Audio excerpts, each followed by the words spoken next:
Graça e paz, irmãos. Estamos, mais uma vez reunidos para a nossa aula do estudo da carta de Paulo aos Efésios.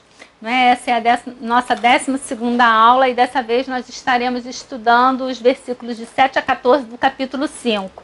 Nós não conseguimos dar esses versículos na aula passada e por isso nós estaremos dando nessa aula.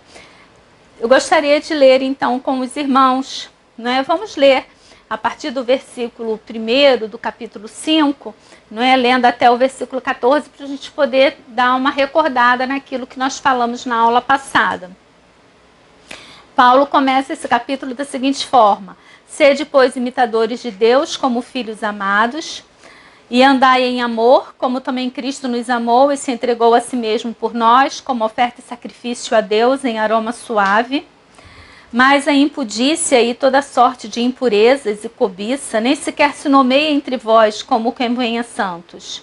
Nem conversação torpe, nem palavras vãs ou chocarrice, coisas essas inconvenientes. Antes, pelo contrário, ações de graça. Sabei, pois, isto: nenhum incontinente ou impuro ou alvarento, que é idolatria, tem herança no reino de Cristo e de Deus. Ninguém vos engane com palavras vãs, porque por essas coisas vem a ira de Deus sobre os filhos da desobediência. Portanto, não sejais participantes com eles, pois outrora erais trevas, porém agora sois luz no Senhor, e andai como filhos da luz, porque o fruto da luz consiste em toda bondade, justiça e verdade, provando sobre o que é agradável ao Senhor. E não sejais cúmplices nas obras infrutíferas das trevas.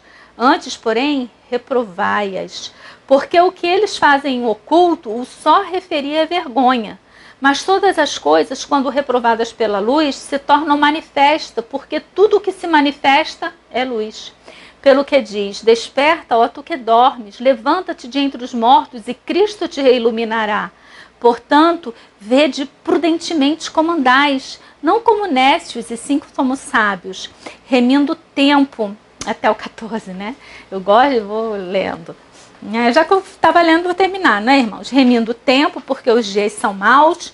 Por esta razão, não vos torneis insensatos, mas procurai compreender qual a vontade do Senhor, e não vos embriagueis com vinho, no qual há dissolução, mas enchei-vos do Espírito, falando entre vós com salmos, entoando e louvando de coração ao Senhor, com hinos e cânticos espirituais, dando sempre graças por tudo ao nosso Deus e Pai, em nome do nosso Senhor Jesus Cristo, sujeitando-vos uns aos outros no temor do Senhor. Vamos orar. Amado Deus, muito obrigado, Senhor, por essa leitura, muito obrigado por mais uma vez podermos nos reunir, ó Deus, cada uma em seu lar, para estarmos estudando a Tua Palavra. Senhor, fala aos nossos corações, abra as nossas mentes, o nosso coração, para que possamos entender a Tua Palavra, que ela haja, ó Deus, que ela ache lugar fértil em nossos corações, que através desse estudo nós possamos produzir frutos, ó Deus, que haja mudança de comportamento, que haja um reavivamento da parte da Tua igreja, ó Deus, para que possamos Te buscar e Te servir cada dia mais da melhor forma possível. Em nome de Jesus, amém.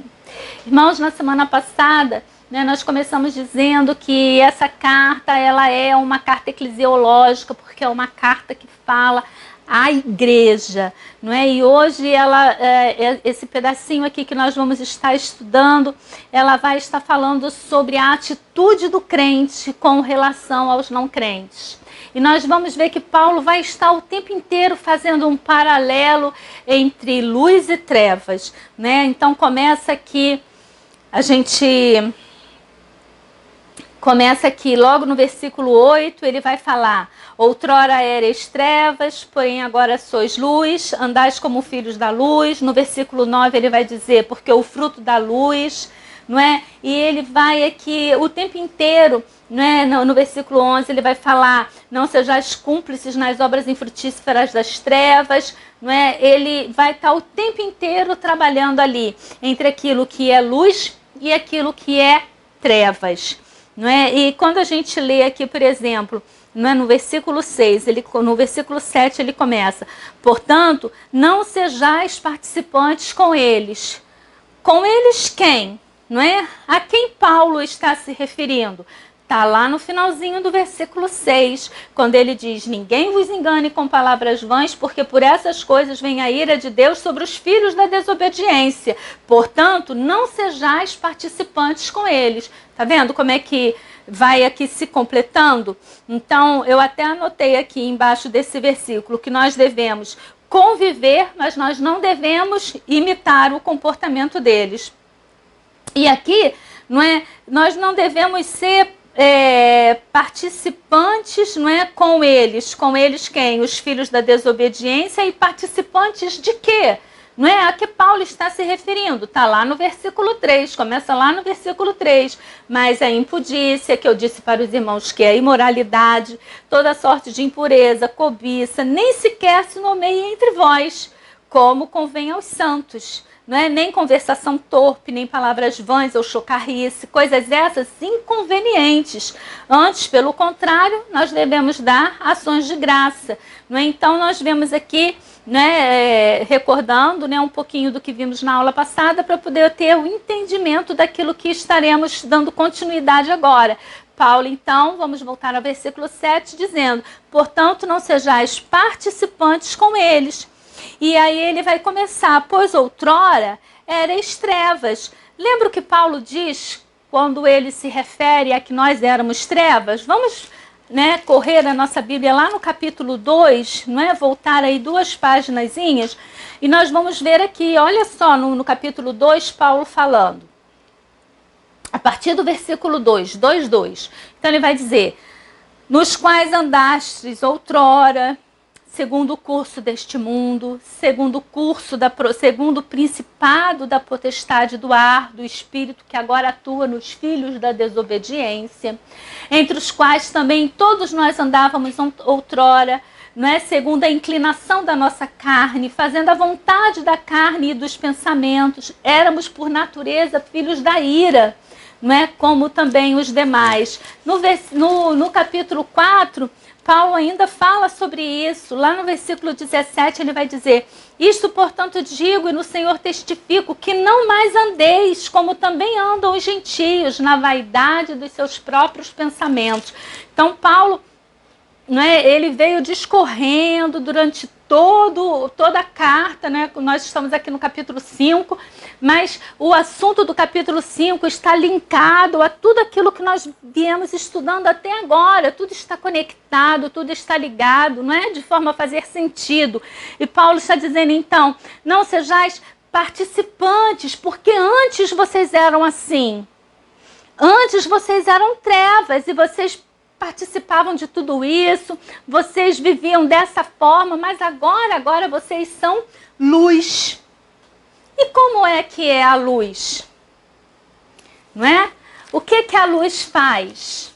A luz purifica, a luz ilumina, a luz aquece, a luz aponta o caminho, a luz gera vida, Então, nós agora não devemos mais andar como filhos das trevas, segundo os nossos próprios desejos, segundo as cobiças da nossa carne, mas nós devemos andar como filhos da luz, fazendo a diferença onde nós estamos. E isso Paulo hoje está falando, a carta é toda voltada para a igreja, mas hoje ele vai estar falando, bem especificamente, porque muitas vezes, irmãos, a gente fala sobre o avivamento. E quando a gente pensa em avivamento, a gente pensa que o avivamento começa a partir do momento em que muitas pessoas começam a se converter. Ora, para que haja conversão, para que almas possam ser trazidas para o Senhor, o avivamento tem que começar aqui dentro da igreja. O avivamento tem que começar em mim, o avivamento tem que começar em você. Quando nós deixamos as obras da carne, passamos a viver ali na luz, e como nós viemos batendo bastante ao longo dessas 12 aulas, no amor. Paulo fala muito sobre o amor, sobre a união, a forma de ser da igreja. Quando a gente estuda algumas parábolas de Jesus, a gente vê que, não só parábolas, mas quando a gente estuda ali os evangelhos, a gente pode ver que Jesus, ele falava. Qual era o público que entendia aquilo que Jesus falava? Quem era o público que ia atrás de Jesus? Eram aqueles que não iam para a igreja, para o templo de então. Quem seguia Jesus, quem entendia a mensagem de Jesus, eram os fariseus, os publicanos. Não, eram os publicanos, né, as prostitutas, os ladrões. Essas pessoas entendiam. Os fariseus e os doutores da lei, muitas das vezes ficavam indignados com a mensagem que Jesus passava. E hoje, quem é que nós temos recebido dentro de nossas igrejas? Os doutores da lei, os religiosos, ou nós temos conseguido alcançar o público que Jesus alcançava naquela época? As pessoas que de fato estão perdidas, não é? Sem Cristo e sem salvação. Vamos então aqui para o estudo, não é? Quem está em trevas não vê Deus, não é? Quem está em trevas está perdida.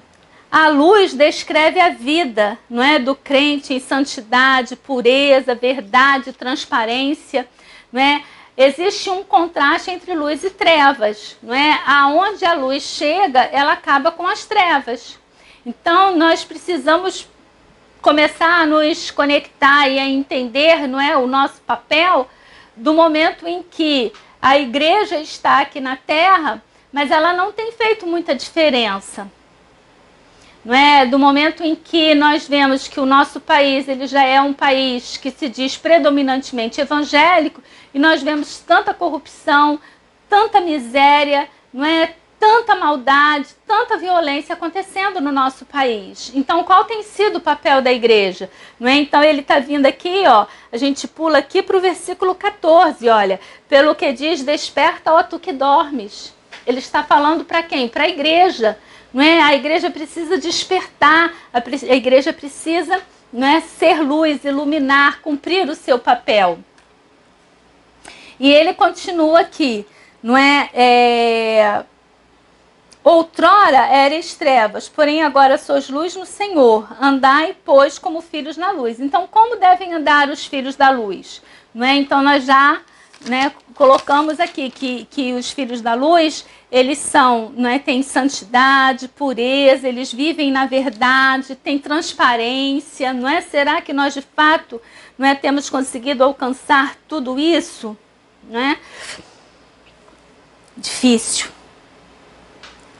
Versículo 10, versículo 9, porque o fruto da luz consiste em toda bondade, justiça e verdade, provando sempre o que é agradável ao Senhor. É dessa forma, não é, que Paulo está dizendo que nós, como filho da luz, devemos viver.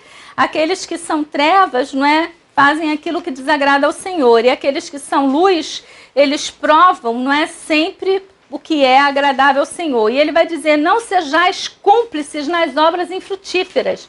Não é? O que Paulo quer dizer com isso? Quando ele diz que nós não devemos ser cúmplices. O que significa ser cúmplice? Né? Quando uma pessoa comete um crime, ela cometeu, mas às vezes alguém a ajudou, alguém a acobertou, então nós dizemos que aquela pessoa que ajudou, que a acobertou, na verdade ela é um cúmplice. E Paulo está dizendo aqui, não sejais cúmplices. Lembra que Paulo está falando à igreja, então Paulo está falando de uma coisa que realmente acontecia e acontece dentro das igrejas. Paulo está dizendo aqui que nós não devemos ser cúmplices das obras das trevas. Não é? Ele diz que antes nós éramos trevas, mas agora nós somos luz. Então nós temos que andar como filhos da luz. Não é? Nós não devemos nos agradar, não é? Deus não se agrada, não é, quando nós fazemos coisas que ele reprova. E ele diz que nós não devemos ser cúmplices das obras infrutíferas das trevas, não é? Não devemos, não é? Antes, porém, nós devemos reprová-las. Não é? O que Paulo está querendo dizer aqui quando ele diz que nós devemos reprová-las? Nós não devemos ser cúmplices, mas nós devemos reprová-las. Aí nós temos que tomar um cuidado, porque senão nós viramos uma igreja legalista. não é? É tudo muito, muito tênue, né? Porque eu posso ser conivente com as coisas que as pessoas que estão no mundo, não é, em trevas fazem, e Paulo diz que nós não podemos ser coniventes, ou eu posso me transformar naquele religioso, não é,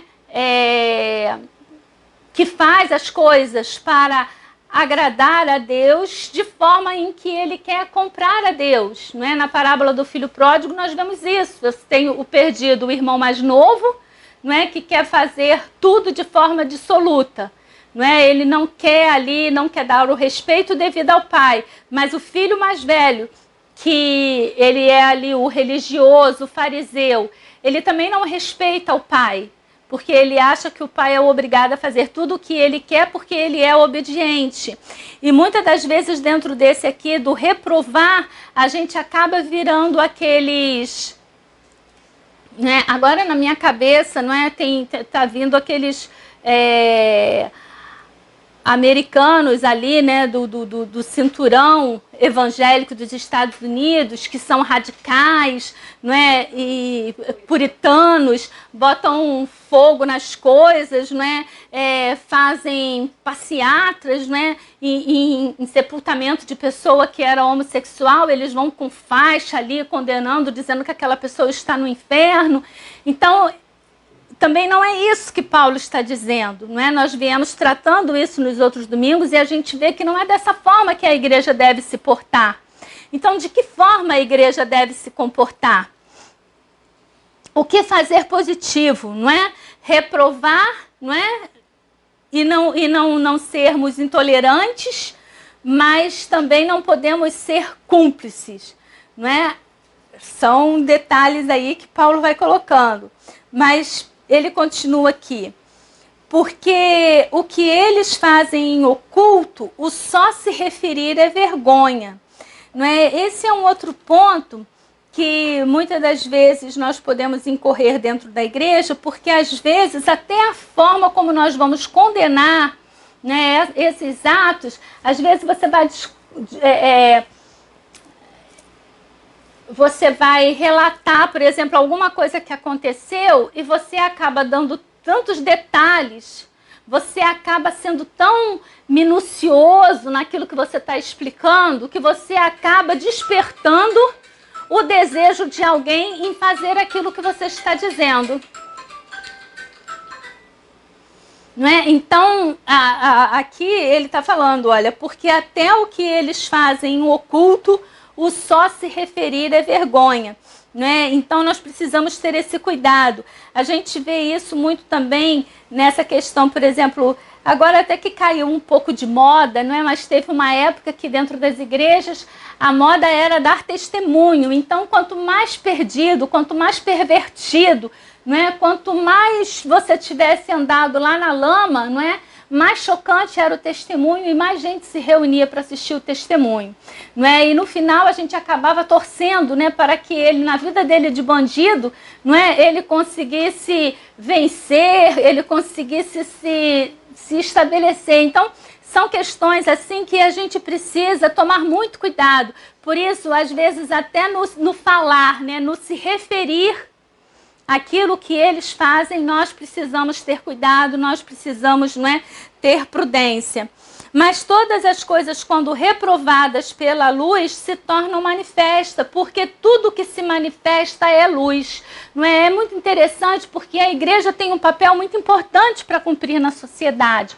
O que a igreja deve condenar, irmãos? O que a igreja deve colocar? Não é? Onde nós temos sido omissos, porque aqui ele vai continuar dizendo, pelo que diz, desperta, ó tu que dormes, levanta-te dentre os mortos e Cristo te iluminará. Portanto, vede prudentemente como andais, não como nécios e sim como sábios, remindo o tempo, porque os dias são maus.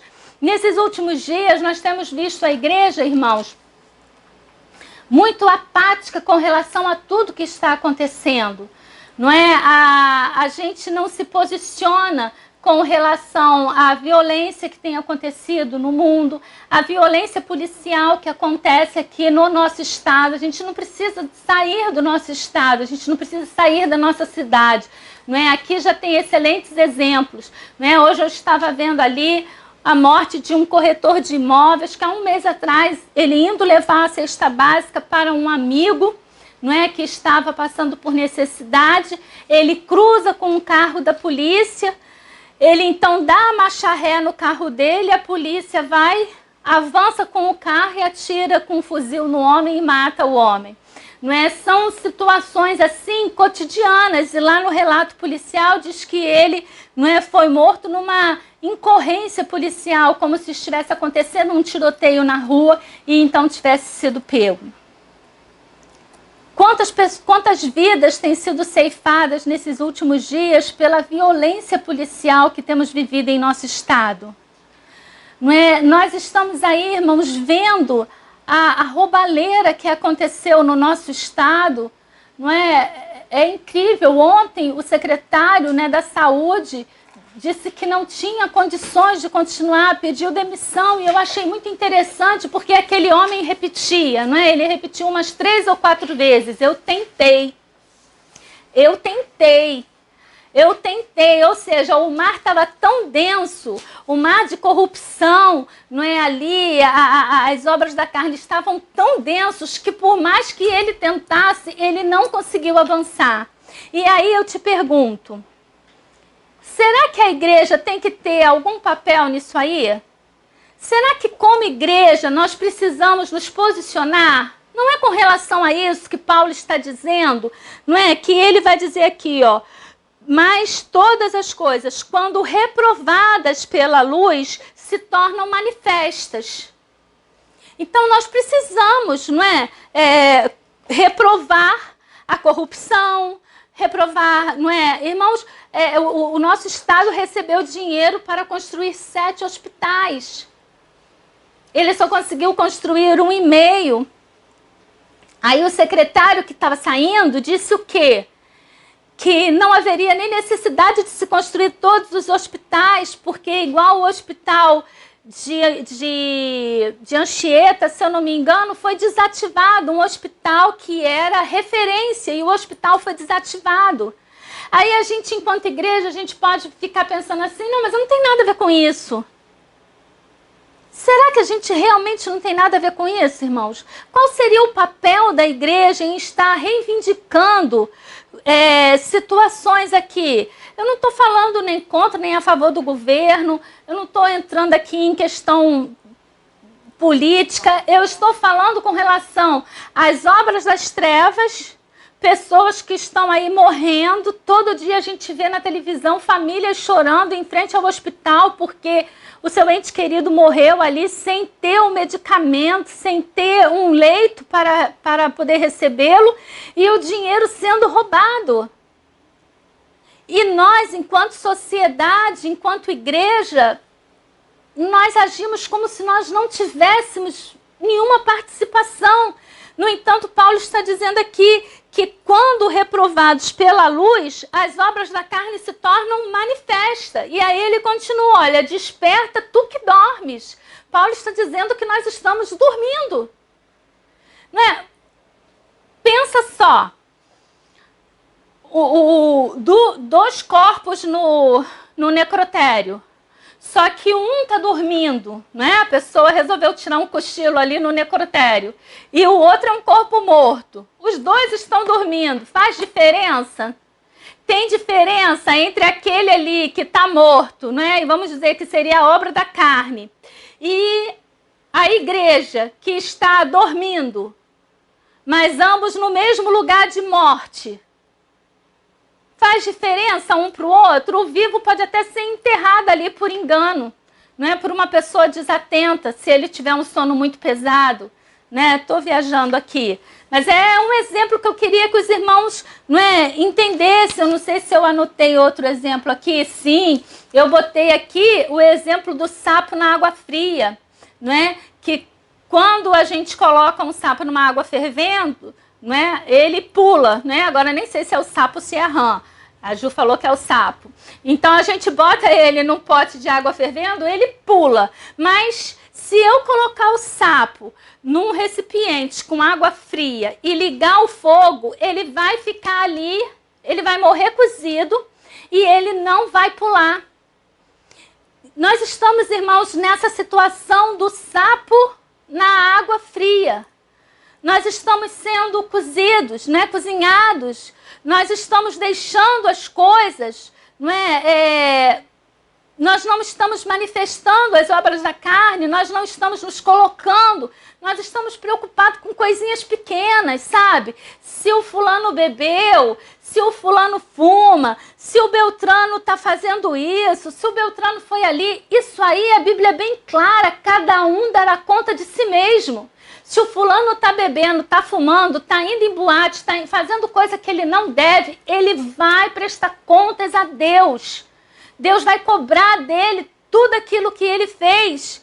Entende? Então é ele com Deus. Ore para que Deus tenha misericórdia dele. Mas existem coisas que nós precisamos dar atenção. E enquanto igreja, nós estamos dormindo, nós estamos em silêncio. Não é? Aqui mais uma vez eu coloco que o avivamento na igreja começa quando nós despertamos desse sono. Será como que a sociedade que está sofrendo, não é, tendo dificuldades de leito, não é, tendo ali o seu auxílio emergencial roubado, tendo o seu filho morto dentro de casa, igual o menino João Pedro ali em São Gonçalo, não é, como essa esposa desse corretor de imóvel hoje, pessoas que tiveram a vida ceifada sem nenhuma razão. O homem ficou com medo. O Roberto ainda falou, mas para que ele deu ré? Eu falei, hoje em dia a gente vê o carro da polícia, você não sabe o que você faz. Primeiro, você não sabe se é um carro de verdade ou se é um carro de bandido, né, ali um fake, um carro fake. Né? E segundo, você não sabe quem é que está ali. A gente não sabe mesmo, irmãos. Eu não sei se eu teria dado ré, eu não sei qual teria sido a minha situação. O rapaz estava indo levar uma cesta para um amigo que estava em necessidade. E aí, como que essas pessoas olham para a igreja e entendem o papel da igreja aqui se a gente simplesmente ficou omisso? Sabe? Aqui nós até temos tido a participação de vários irmãos, mas eu tenho certeza que falando aqui eu vou estar falando para alguém que não está contribuindo, não contribuiu nem um mês. Né? Você tem dado, por exemplo, os seus dízimos? Você tem dado o seu alimento para o celeiro do amor? Não é? A nossa igreja está distribuindo cento e poucas cestas, mas nós poderíamos estar distribuindo muito mais. Muito mais se todos nós participássemos. Isso, irmãos, é estar dormindo. É não estarmos participando. Eu não estou dizendo que a gente tem que fazer faixa e ir para a rua dizendo abaixo isso, abaixo aquilo, ou somos a favor daquilo. Mas nós precisamos mostrar para o mundo que aqui nós fazemos a diferença. Que nós estamos despertos, que nós estamos conscientes daquilo que está acontecendo no mundo, que nós não somos seres, não é, extraterrestres que estão só de passagem aqui pela Terra. Estamos sim, mas nós temos um papel. Estamos aqui na Terra de passagem para ser luz e sal. Não é? E aí eu torno a falar, porque a Bíblia diz que se o sal não salgar, para nada ele serve, não é? Senão para ser jogado fora. Que o Senhor Deus possa estar nos abençoando e possa estar falando aos nossos corações no dia de hoje, através desse estudo. Não é? Continuem lendo o livro de Efésios, leiam lá desde o capítulo 1. Não é? Passe esse estudo. Não é? Algumas pessoas têm falado que têm mandado até para pessoas de outras religiões, de outras denominações. Mande o estudo, irmãos. Eu tenho certeza que o Senhor falará devidamente a esses corações, não é? Inscreva-se no canal, dê um like no estudo, não é? E amanhã nós teremos os nossos cultos. Pela manhã, às 10h30, estará pregando o pastor Jonanias, e no culto da noite, não é? Eu estarei trazendo o sermão às 18h30. Então, participe, né? E que o Senhor possa estar nos abençoando. Amém.